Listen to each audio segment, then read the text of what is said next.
आपने देखा, बहुत सारी बातें आपने उसमें सीखी। मैं चाहूँगा कि आज के हमारे इस टॉपिक से हेसिस लॉ और बॉर्न-एम्बर्ट साइकिल से रिलेटेड और इससे अलावा बॉम और ग्लास कैलोरीमीटर से रिलेटेड जितने भी क्वेश्चंस हैं आप उनके अच्छे आंसर्स करें। तो पहला जो क्वेश्चन है आप इतनी देर में पढ़ रहे हैं, मेरी राइट साइड पे है। स्टेटमेंट ये है, the heat of formation of water liquid is -285.8 kilojoule in standard state.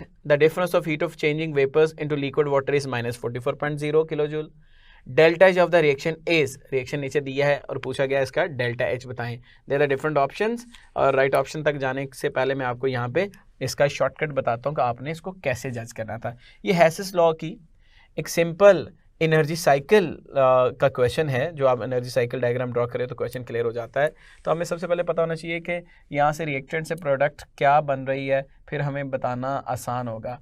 एक तो ये है कि वाटर फॉर्मेशन, जब कि हम बात करते हैं वाटर की, तो 1 mole of hydrogen gas is going to react with half mole of oxygen gas to produce 1 mole of water in liquid water at standard conditions.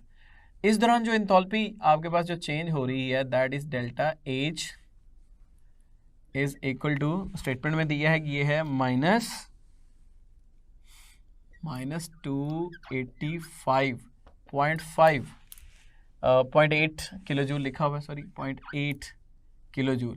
तो ये हमारे पास इसकी वैल्यू है पहले रिएक्शन की। अगर हम देखें तो रिएक्शन नंबर 1। सेकंड रिएक्शन उसने कहा है, in standard state the difference of heat for changing vapours into liquid is, यानी कि आपके पास वाटर बन चुका है और वाटर है वेपर्स फॉर्म में, मीठू से गैस फॉर्म में, और आपने इसको कन्वर्ट करना है वाटर में, लिक्विड में। अब जो इंथैल्पी चेंज होगी that will be is equal to -44.0 kilojoule. इसकी वैल्यू भी आपने लिख दी है। एक वैल्यू हमारे पास ये है, एक वैल्यू हमारे पास ये है, और स्टेटमेंट ये है कि आपसे पूछा ये गया है कि would you say about hydrogen gas को अगर हम हाफ मोल ऑक्सीजन गैस से मिलाते हैं तो वाटर वेपर्स या गैस, यानी ये चीज़ और ये चीज़ एक ही है, वाटर वेपर्स कह लें या वाटर गैस कह लें तो एक ही बात है। तो बताइएगा इस रिएक्शन के दौरान एंथैल्पी चेंज कितनी होती है। मैं आपको बताता हूँ, हेसिस लॉ की स्टेटमेंट आपने जैसे पढ़ी हुई है कि total heat change in direct step is equal to heat changes in all steps. सब स्टेप में जो हीट चेंज हुई है डायरेक्ट स्टेप के बराबर है। तो हमें यहाँ से देखना यही होता है कि डायरेक्ट स्टेप कौन सा है और इनडायरेक्ट स्टेप H1 H2 कौन से हैं। तो याद रखिएगा, डायरेक्ट स्टेप फाइंड करने के लिए आप तीनों रिएक्शन को गौर से देखें। शॉर्टकट बताता हूँ, एक ट्रायंगल ड्रा करके भी हम देख लेते हैं, ट्रायंगल ड्रा करने के बगैर भी देख लेते हैं। शॉर्टकट देखना यह है कि आप देखें कि दो रिएक्शन आपको ऐसे लाजमी मिलेंगे जिनमें प्रोडक्ट सेम होगी, लाइक ये पहले रिएक्शन में और इन दोनों इसमें प्रोडक्ट सेम है। अब जान लें कि दोनों में से ही एक रिएक्शन है जो डायरेक्ट स्टेप है, और हेसिस लॉ के मुताबिक उस डायरेक्ट स्टेप की इंथैल्पी हमेशा लेफ्ट साइड पे लिखी जाएगी और बाकी जितने भी स्टेप होंगे उनको आप सम कर लेंगे। ये इक्वेशन लिखना ही कमाल है, यहाँ पे ये इक्वेशन लिख ली तो सॉल्व हो गया सवाल। तो देखते हैं डेल्टा एच आर, अब इन दोनों में से कौन सा डायरेक्ट स्टेप है ये आपने फाइंड करना है। तो डेफिनेटली इन दोनों में एक में वाटर लिक्विड बन रहा है और दूसरे में भी वाटर लिक्विड बन रहा है। तो हमें नज़र आ रहा है कि अगर हमारे पास ये रिएक्टेंट होंगे हाइड्रोजन और ऑक्सीजन, तो डेफिनेटली वाटर फाइनल प्रोडक्ट होगी। ये तो इंटरमीडिएट है, एक रिएक्शन में प्रोड्यूस हुआ है दूसरे में यूज़ हो रहा है। तो डेफिनेटली पहले स्टेप की इंथैल्पी आपने इस साइड पे लिखनी है जो कि -285.8 है, और बाकी सारे जितने भी स्टेप हैं उनकी इंथैल्पी इस साइड पे आएगी। अगर आप इसको H1 कह लेते हैं, इसको आप H2 कह लेते हैं, तो H1 लिखा जाएगा -44.0 और प्लस आपने H2 या ये वाली इंथैल्पी फाइंड करनी है। तो आप देख लें, इस वैल्यू को दूसरी साइड पे लेके जाएं तो प्लस हो जाएगी 44.0 और ये आ जाएगी इन H2 के बराबर, और आप इसको सॉल्व करते हैं तो आंसर हमारे पास आएगा अराउंड अबाउट 241.8 किलोजूल पर मोल। अब आप खुद देख लीजिए कौन सी ऑप्शन में है। तो इसको गौर से हम देखें तो ये हमारे पास ये तो राइट ऑप्शन जो है बनती है is actually alpha is the right option, -241.8 kilojoule पर मोल। तो बस यही आप याद रखिएगा। फिर दोबारा बताता हूँ कि दो जो जिनमें सेम प्रोडक्ट होती है उनमें से गौर से देखें, दोनों में से एक स्टेप की वैल्यू लेफ़्ट पे लिखनी होती है, बाकी सब की राइट पे प्लस करनी होती है। अब दोनों में से किसकी लेफ़्ट पे लिखनी होती है, और तरीका आसान कर देता हूँ।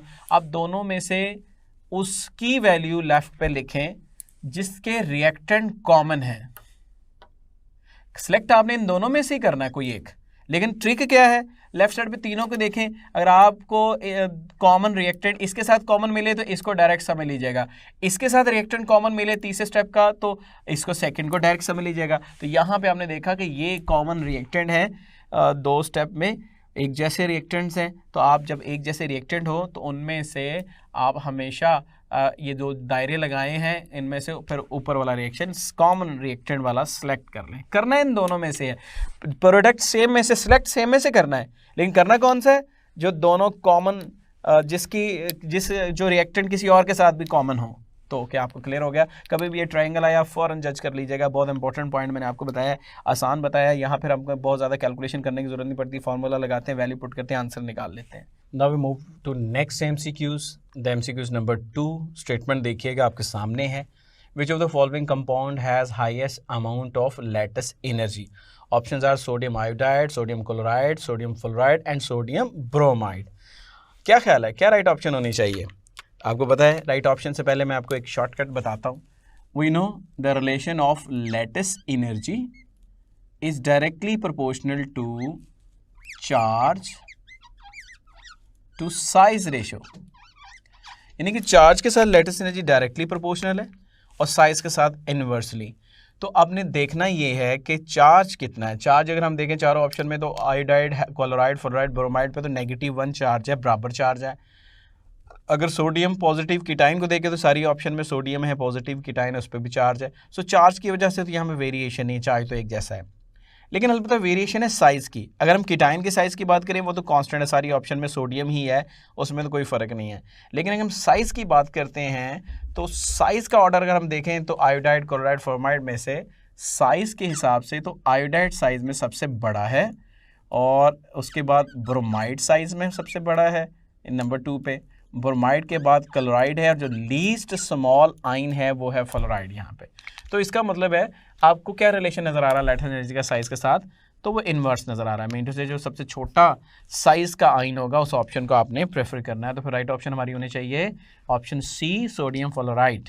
अच्छा, ये सवाल एक और तरीके से पूछा जा सकता है, कैसे? विच of the following compound has minimum amount of lattice energy?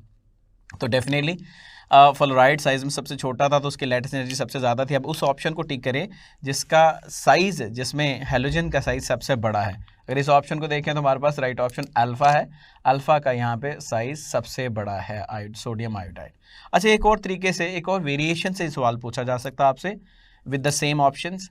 The correct increasing lattice energy order of the following compounds. तो आपको नज़र आ रहा है कि इंक्रीजिंग ऑर्डर करेक्ट क्या होना चाहिए? इंक्रीजिंग ऑर्डर यानी सबसे पहले कम, फिर उससे ज़्यादा, फिर उससे ज़्यादा, फिर उससे ज़्यादा। सबसे कम में तो सोडियम आयोडाइड है, फिर सोडियम क्लोराइड उससे ज़्यादा, सोडियम आयोडाइड की सबसे कम, सोडियम ब्रोमाइड की उससे ज़्यादा, सोडियम क्लोराइड की उससे ज़्यादा और सबसे ज़्यादा सोडियम फ्लोराइड की। यानी कि ऑर्डर देखें तो ये ऑर्डर बनता है कि NaI less than NaBr less than NaCl less than NaF। तो लैटिस एनर्जी का रिलेशन यहाँ दिखाया चार्ज टू साइज रेशो के साथ। अब बात करते हैं नेक्स्ट क्वेश्चन की, क्वेश्चन नंबर 3 की। The best application of Hess's law is, options हैं ग्लास क्लोरीमीटर, बॉर्न calorimeter, first law of thermodynamics, Born Haber cycle. तो right option Born Haber cycle is correct. एक और वेरिएशन इसी इन्हीं ऑप्शंस के साथ स्टेटमेंट पूछी जा सकती है। During the whole experiment of calculation enthalpy volume taken as constant. आपको याद है वॉल्यूम किस में कांस्टेंट लेते हैं? लास्ट लेक्चर में बहुत डिटेल में मैंने बताया, वो हम बॉर्न क्लोरीमीटर में बॉर्न का वॉल्यूम कांस्टेंट रखते हैं। इन साइड पे प्रेशर जितना मर्जी चेंज हो, अपने लेक्चर में मैंने बात की है, बट बॉर्न का वॉल्यूम कांस्टेंट है तो ओवरऑल वॉल्यूम कांस्टेंट है। तो राइट ऑप्शन है बीटा। अब हम चलते हैं नेक्स्ट MCQs की तरफ। द नेक्स्ट MCQs है क्वेश्चन नंबर 4। स्टेटमेंट सुनिएगा। The lattice energy of sodium chloride is, values given है -787 किलो जूल पर मोल, -411 किलो जूल पर मोल, +242 किलो जूल पर मोल एंड -690 किलो जूल पर मोल। अच्छा, यह एक बात याद रखिएगा, ये मेमोरी बेस्ड क्वेश्चन है। बॉर्न हैबर साइकिल के लेक्चर में मैंने ये सारी वैल्यूज़ मेंशन की है, इवन ये वैल्यूज़ आपकी बुक पे भी मेंशन है। बट ये वैल्यूज़ को याद रखिएगा, पास पेपर में कुछ MCQs ऐसे आए हैं जिनमें ये वैल्यूज़ पूछी गई, जैसे हमने सवाल बनाया ऐसे ही बना था। अब बताइएगा राइट ऑप्शन क्या है? ये बहुत आसान सा सवाल था, इसकी राइट ऑप्शन जो है अल्फ़ा है, -787 किलो जूल पर मोल। अच्छा, यही सवाल एक और अंदाज से पूछा जा सकता है आपसे, वो क्या है?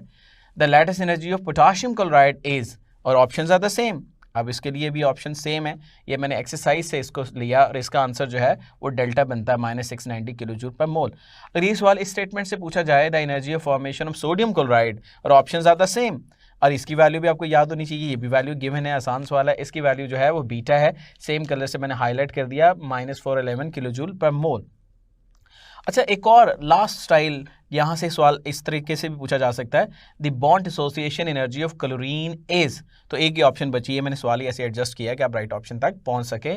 तो इसकी राइट ऑप्शन क्या होनी चाहिए, इसकी राइट ऑप्शन जो है +242 किलो जूल पर मोल है, आपने यहाँ पे याद रखना है। अच्छा, एक बात और याद रखिएगा, आपको एक्सरसाइज में इवन के बॉर्न हैम्पर साइकिल के टॉपिक के अंदर enthalpy of atomisation of chlorine दिखाई गई है, और वो enthalpy of atomisation of chlorine कितनी दिखाई गई है, दैट इज +121 किलो जूल पर मोल। अच्छा, यह एक बात याद रखिएगा, आपने देखा कि lattice energy bond association energy of chlorine और एटमाइजेशन में क्या डिफरेंस नज़र आ रहा है। हमेशा जो एटमाइजेशन एनर्जी होती है वो बॉन्ड एसोसिएशन एनर्जी का हाफ होता है, या ऐसे कह लें कि एटमाइजेशन एनर्जी को सेम एलिमेंट की एटमाइजेशन एनर्जी को 2 से मल्टीप्लाई कर दें तो ये वैल्यू जो है हमें आंसर इसका मिल सकता है, दैट इज़ +242 किलो जूल पर मोल। तो यहाँ पे हमने ये आंसर टिक कर लिया। अगर एटमाइजेशन पूछे तो भी तो +121 की कोई ऑप्शन दी होगी, लेकिन इसको डबल कर लें तो 242 किलो जूल पर मोल उसकी बॉन्ड एसोसिएशन एनर्जी होती है। अब बात करते हैं एक और क्वेश्चन की, क्वेश्चन नंबर 5 की। A hypothetical reaction x into z proceed by the following sequences of steps, x से y बना तो एंथैल्पी चेंज q1i, y से w बना तो एंथैल्पी चेंज q2i, w से z बना तो enthalpy change q3i। Delta of reaction is equal to, आप देखें तो क्या ये सीधा सीधा हेसिस लॉ नहीं है कि डायरेक्ट स्टेप में जो एंथैल्पी चेंज आएगी will be summation of all enthalpy changes in the all steps of a reaction. तो अगर इस चीज़ को देखें तो we can write delta H of the reaction is equal to Q1 + Q2 + Q3, सब हीट को जमा कर लें तो कौन सी राइट ऑप्शन होनी चाहिए फिर, तो यहाँ पे हम देखेंगे तो delta is our right option, Q1 + Q2 + Q3। Now we talk about next question, question number 6। बहुत इंपॉर्टेंट क्वेश्चन है, स्टेटमेंट आपके सामने है, बुक का सवाल है, हेसिस लॉ का क्वेश्चन है, एक्सरसाइज का क्वेश्चन है, पास पेपर में आ चुका है, सो आपको पता होना चाहिए। और अगेन इस पे वही फॉर्मूला अप्लाई करेंगे जो मैंने क्वेश्चन नंबर 1 में बहुत डिटेल से बताया, आपको लिख के बताया। देखते हैं, कार्बन सॉलिड है, स्टैंडर्ड स्टेट में ग्रेफाइट आमतौर पे हम इसको कहते हैं, और ऑक्सीजन से ग्रेफाइट ज़्यादा स्टेबल है, डायमंड से ग्रेफाइट फॉर्म लेते हैं। कार्बन सॉलिड ग्रेफाइट ऑक्सीजन से मिला, एक्सेस ऑफ ऑक्सीजन गैस से रिएक्ट किया तो CO2 गैस बनाई, और एंथैल्पी चेंज है -393.7 किलो जूल पर मोल। सेकेंड रिएक्शन के अंदर कार्बन मोनोऑक्साइड गैस को हाफ मोल ऑफ ऑक्सीजन से बर्न किया गया है, और CO2 अगेन इस रिएक्शन में भी CO2 ही बनाई गई है, और एंथैल्पी चेंज है -283 किलो जूल पर मोल। थर्ड स्टेप में कार्बन सॉलिड को हाफ ऑक्सीजन से रिएक्ट करवाया गया और कार्बन मोनोऑक्साइड गैस बनाई गई है, और डेल्टा H1 एंथैल्पी चेंज उस स्टेप की पूछी गई है। क्या ये वही काम नहीं है जो मैंने पहले स्टेप में आपको बताया? अब ज़रा दोबारा सोचिएगा मैंने क्या बताया, अगर आप सोच के सही से अप्लाई कर देते हैं तो समझ लीजिएगा आपका यह मसला हल हो गया। क्या सोचा था, तीनों रिएक्शन को गौर से देखें और वो 2 रिएक्शन को हाईलाइट करें जिसमें प्रोडक्ट सेम है। तो गौर से देखने में पता चला पहले रिएक्शन में भी CO2 है, दूसरे में भी CO2 है, तीसरे में CO है। तो पहले 2 रिएक्शन ऐसे हैं जिनके अंदर प्रोडक्ट सेम है, तो मैंने कहा था कि फिर आपने करना क्या है कि उन दोनों में से एक रिएक्शन सेलेक्ट करना है, और वही रिएक्शन है जो लेफ्ट साइड पे उसकी एंथैल्पी लेफ्ट साइड में लिखी जाएगी, और बाकी जितने भी बचते हैं सबको आप H1 + H2 + H3 की फॉर्म में लिखते जाएं। यहाँ तो सिर्फ 2 ही H1 और H2, तो लेफ्ट साइड पे इन दोनों में से कोई एक रिएक्शन लिखना है, या ये एक रिएक्शन की एंथैल्पी लिखनी है, या तो ऊपर वाले की पहले स्टेप की या दूसरे की। क्या ख्याल है, पहले की या दूसरे की? फिर मैंने आपको तरीका बताया कि दोनों में से एक सिलेक्ट करना है आपने, तो कैसे सिलेक्ट करना है, वो वाला सेलेक्ट कर लें जिसके रिएक्टेंट कॉमन है तीनों रिएक्शंस में। तो देखें तीनों स्टेप में रिएक्शंस में किसके साथ रिएक्टेंट कॉमन है, तो आपने देखे पहले स्टेप के कार्बन सॉलिड और ऑक्सीजन गैस, और थर्ड स्टेप कार्बन सॉलिड और ऑक्सीजन गैस। ये ना देखें मोल्स कितने हैं, रिएक्टेंट्स देखें, तो रिएक्टेंट तो सिमिलर है, सेंटर वाला सिमिलर नहीं, उसमें कार्बन मोनोऑक्साइड एक रिएक्टेंट डिफरेंट हो गया, तो पहला और तीसरा रिएक्टेंट। सो रिएक्टेंट सिमिलर की बेस पे हमने सेलेक्ट पहले 2 में से कोई एक करना है, तो सिमिलर वाला तो पहला है, सो पहला डायरेक्ट स्टेप है, और सबसे पहले की जो वैल्यू नजर आ रही है दैट इज -393.7, ये साइड पे लिख लें, और बाकी जितने भी जिस मर्जी सीक्वेंस से आप सम करते जाएं। यहाँ H1 को हमने कैलकुलेट करना है, उसको एज इट इज़ रहने दें, और H2 की वैल्यू जो आप लिख लें -280 किलो जूल पर मोल, किलो जूल पर मोल नहीं लिख रहा, बोल रहा हूँ सिर्फ। अब आप इसके लिए सॉल्व कर लें इसको, H1 के लिए सॉल्व करेंगे। ये वैल्यू जो है इस साइड पे जब जाएगी तो ये प्लस माइनस माइनस, और इस साइड पे जब जाएगी तो ये प्लस हो जाएगी। जब प्लस होगी दैट बिकम 283। अब आप सॉल्व कर लें तो आंसर आएगा 110.7 किलो जूल पर मोल। सो यहाँ हमने कार्बन मोनोऑक्साइड की एंथैल्पी कैलकुलेट कर ली, इवन कि हमने ट्रायंगल भी ड्रॉ नहीं किया, आपको और इजी मैंने बता दिया है। और अगर ट्रायंगल भी ड्रॉ करना हो, ये भी यहाँ पे मैं हिंट दे देता हूँ, बहुत आसान है। अगर आप ये फाइनलाइज कर चुके हैं कि पहला स्टेप ही डायरेक्ट स्टेप है, तो ट्रायंगल ड्रॉ करना कौन सा मुश्किल है। आप यहाँ लिखें पहले स्टेप में कार्बन सॉलिड और ऑक्सीजन गैस एक्सेस, तो यहाँ से एरो ऐसे लगाएं और बनाएं CO2। ये है पहला स्टेप, आपका नज़र आ रहा है, हमने सेलेक्ट कर लिया था अपने फॉर्मूले से पहला स्टेप।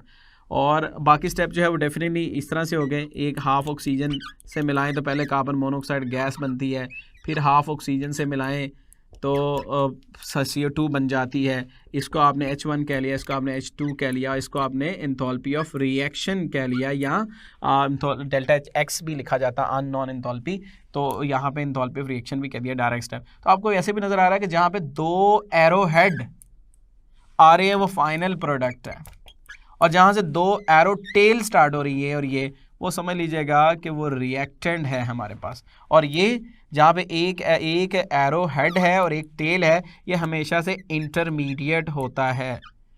तो यहाँ से भी हम जज कर सकते हैं कि जहाँ 2 टेल्स हैं वो रिएक्टेंट है, जहाँ 2 हेड है वो फाइनल प्रोडक्ट है। और ये जो टेल से इस रिएक्टेंट से फाइनल प्रोडक्ट वाली साइड हमेशा एक साइड पे लिखी जाएगी और बाकी दोनों सम कर ली जाएंगी। अब ऐसे भी इस रिएक्शन को बता सकते थे। अब बात करते हैं बहुत इंपॉर्टेंट क्वेश्चन नंबर, सो इसका राइट ऑप्शन डेफिनेटली डेल्टा है, मैंने हाईलाइट कर दिया। अब क्वेश्चन नेक्स्ट 7 की बात करते हैं। 7 की स्टेटमेंट देखिएगा गौर से। विच one of the following apparatus is use for the measurement of enthalpy of combustion for a substance. तो हम पहले भी डिस्कस कर चुके हैं कि ये इसका आंसर बॉम्ब कैलोरीमीटर है। बॉम्ब कैलोरीमीटर के लिए हम अप्लाई करते हैं। इन्हीं ऑप्शन के साथ सवाल की वेरिएशन देखें। Which one of the following apparatus is use for the measurement of enthalpy of neutralisation. तो न्यूट्रलाइजेशन और एंथैल्पी ऑफ सॉल्यूशन मेजर की जाती है ग्लास कैलोरीमीटर में। तो अब राइट ऑप्शन हमारी है ग्लास कैलोरीमीटर। और नेक्स्ट देखिएगा, heat changes Q is equal to the product of mass and change in temperature can be experimentally measured. यहाँ थोड़ा कंप्लीट कर लें। मास की जगह पे हीट कैपेसिटी हमने लिखना था, थोड़ा मिसिंग हो गई।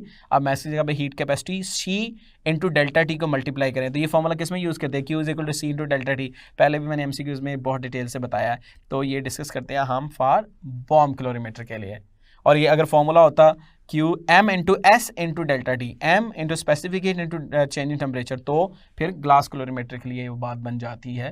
तो एक और स्टेटमेंट आपसे पूछता हूँ मैं, volume is taken as constant while performing an experiment to calculate enthalpy changes in bomb calorimeter. इसकी भी बात पहले हो चुकी है ऑलरेडी, ये स्लाइड पहले डिस्कस कर ली है, रिपीट हो गई, बट खैर कोई बात नहीं है, एक दफ़ा फिर आप समझ लें। 4 MCQs हैं, 4 वेरिएशंस हैं।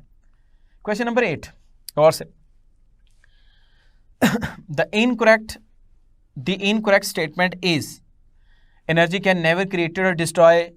तो ये तो बात सही है। First law of thermodynamics, energy can never destroy, never be created but can be change from one form to the other form. Beta में लिखा हुआ है enthalpy change in a cyclic process is always positive value. तो ये बात तो सही नहीं है। जब हम इसकी बात करते हैं इस ऑप्शन की, तो हम कहते हैं ये तो बॉर्न हाइब्रिड साइकिल है। बॉर्न हाइब्रिड साइकिल का तो मतलब ये होता है energy is always enthalpy change is always equal to 0 whenever a reaction proceed in a cyclic process। यहाँ से कह लें summation of all steps in a cyclic process is equal to 0। enthalpy change of all steps in cyclic process is always equal to 0। सो ये बात तो सही नहीं है, हमें अभी तक लगी। बाकी ऑप्शंस को भी देख लेते हैं। बाकी नेक्स्ट ऑप्शन को अगर हम देखें तो हमें नजर आ रहा है total heat contents of the system is called enthalpy. ये बात भी सही है। लास्ट में अगर हम डेल्टा की बात करते हैं, energy contents of the reaction remains constant where reaction takes place in a single step or multiple steps। तो ये तो हेसिस लॉ की स्टेटमेंट है, ये भी बात सही है। सो राइट ऑप्शन हमारे पास कौन सी है, राइट ऑप्शन हमारे पास बीटा। क्वेश्चन नंबर 9 की बात करते हैं। Enthalpy change of which of the following compound can be measured by Hess's law.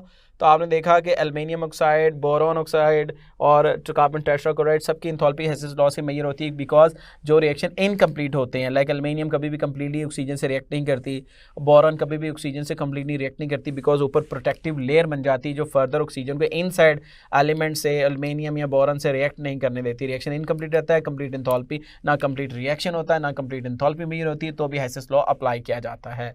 इसी तरह से अगर सी ऑप्शन में देखें तो CCl4 लिखा हुआ है। CCl4 कार्बन टेट्राक्लोराइड कभी भी अपने एलिमेंट से डायरेक्ट मिलके नहीं बनता, ऐसा कंपाउंड जो कभी भी अपने एलिमेंट से डायरेक्ट मिलके नहीं बनता, लाइक इसके एलिमेंट क्लोरीन और कार्बन है, उनसे डायरेक्ट मिलके ये नहीं बनता, बल्कि ये मीथेन के क्लोरीनेशन से बनता है।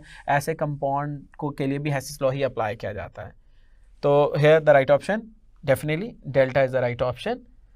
क्वेश्चन नंबर 10, लास्ट क्वेश्चन है आज का। Which of the following reaction shows enthalpy of atomisation. Born Haber cycle से चारों रिएक्शन ले लिए हैं, आप गौर से देखें कि एटमाइजेशन के लिए आपके पास कौन सी वैल्यू होनी चाहिए। डेफिनेटली बीटा राइट ऑप्शन है। पहले भी डिटेल में बात की कि एटमाइजेशन में एक मोल जो एक कोई भी जो एक मोल एटम्स बनते हैं, gaseous atoms from their element में भी 1 मोल हो या ना हो, लाइक हाइड्रोजन जो है वो हाफ मोल हाइड्रोजन गैस हो तो 1 मोल हाइड्रोजन एटम बन जाते हैं। लेकिन सोडियम की बात करें तो 1 मोल सोडियम से 1 मोल गैशियस एटम बनते हैं। और रिएक्टेंट कोई किसी स्टेट में भी हो सकता है, लाइक सॉलिड लिक्विड गैस किसी भी स्टेट में हो सकता है। और ये यहाँ ये भी है कि सिर्फ रिएक्टेंट वाली साइड पे एलिमेंट ही होना चाहिए इन एटमाइजेशन, तो 1 मोल एटम्स बनने चाहिए at standard condition of temperature and pressure. So definitely beta is right option. Sodium solid को सोडियम गैस में चेंज किया है। अगर ये क्वेश्चन ऐसे पूछा जाए which of the following reaction shows enthalpy of first electron affinity, कि ए पहला इलेक्ट्रॉन ऐड किया जो एंथैल्पी में चेंज आई, जिसको called the first electron affinity, तो नजर आ रहा है आपके पास कौन सी ऑप्शन है। डेफिनेटली सी राइट ऑप्शन। क्लोरीन के एटम ने पहला इलेक्ट्रॉन गेन किया है, क्लोराइड बना है और एंथैल्पी चेंज हुई है -349 किलोजूल पर मोल। वो का डाटा भी याद रखिएगा, वैल्यूज भी याद रखिएगा और प्रोसेस भी देखिएगा कौन सा है।